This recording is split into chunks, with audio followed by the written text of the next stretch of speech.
अगर अर्जुन निहत्थे कर्ण पर बाण नहीं चलाते तो आगे क्या होता। आप देख रहे हैं हरि भक्ति वर्ल्ड। चैनल को सब्सक्राइब जरूर करें और बेल आइकन को जरूर दबाएं। देखिए, यह एक गलत अवधारणा है कि मरते समय कर्ण निशस्त्र था।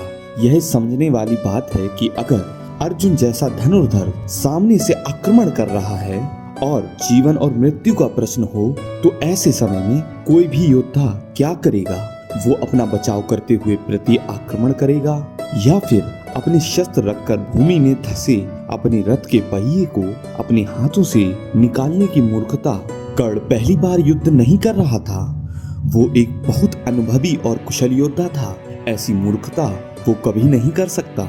श्री कृष्ण ने पहले ही उसे समय देने से मना कर दिया था। ऐसी परिस्थिति में रथ का पहिया निकालना आत्महत्या के ही समान होता है। लेकिन कर्ण इतना भोला नहीं था जो कि गलत करता। कर्ण अंतिम समय तक बाण चला रहा था।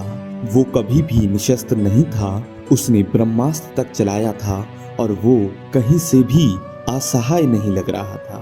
महाभारत में एक श्लोक में तो यह भी दिया गया है कि अर्जुन ने मारकर कर्ण को रथ से नीचे गिरा दिया। गीता प्रेस कर्ण पर्व अध्याय 91 श्लोक संख्या 59 अर्थात कर्ण के मरते समय रथ पर ही था।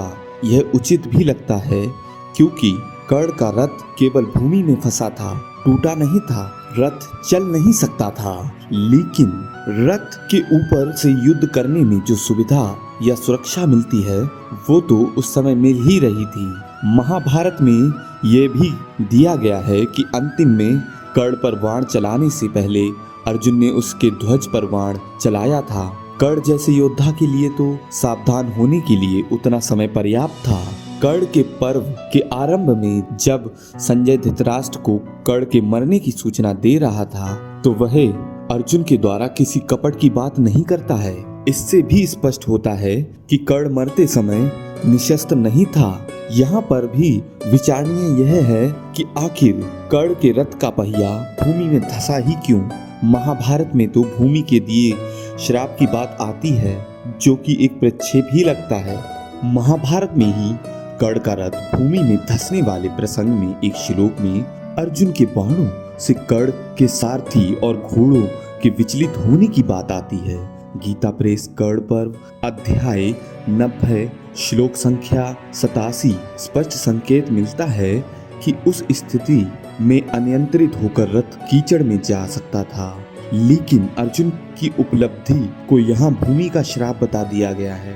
इस युद्ध के वर्णन को पढ़कर तो कई बार लगता है जैसे कि बॉलीवुड की किसी फिल्म के क्लाइमैक्स की पटकथा हो। यहाँ कई बातें ऐसी हैं जो हैरान करती हैं, जैसे इस युद्ध में बहुत से श्रापों का एक साथ कर्ण के पीछे लग जाना। दूसरा, काल का अचानक प्रकट होकर कर्ण को उसके अंतिम समय आ जाने और भूमि द्वारा उसके रथ के पहिए को निगलने की सूचना देना।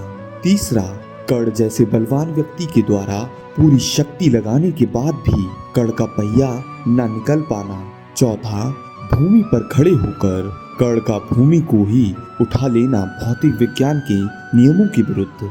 पांचवा, कर्ण के मरते ही रथ का पहिया बाहर निकल जाना और उसी रथ से शल्य का वापस भी चले जाना।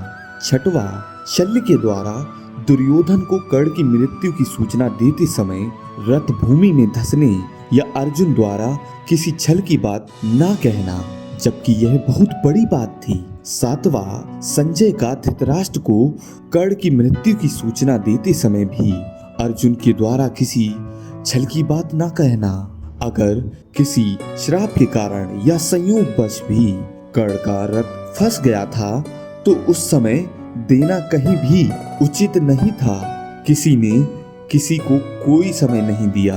कर्ण के अंतिम समय में रथ का पहिया निकलने के लिए कुछ समय मांगना खुद को संभलने और अर्जुन के लय को तोड़ने की एक रणनीति थी। पहिया भूमि में धंसने से पहले ही कर्ण बहुत घायल हो चुका था और अर्जुन रौद्रासन चलाने वाला था। रथ भूमि में धंसने के बाद अर्जुन और कर्ण के बीच कुछ देर तक युद्ध हुआ, लेकिन अंत में कर्ण युद्ध करते हुए ही मारा गया। दोस्तों, अगर आपको यह जानकारी अच्छी लगी हो तो वीडियो को लाइक, चैनल को सब्सक्राइब जरूर करिएगा। धन्यवाद। जय श्री कृष्ण।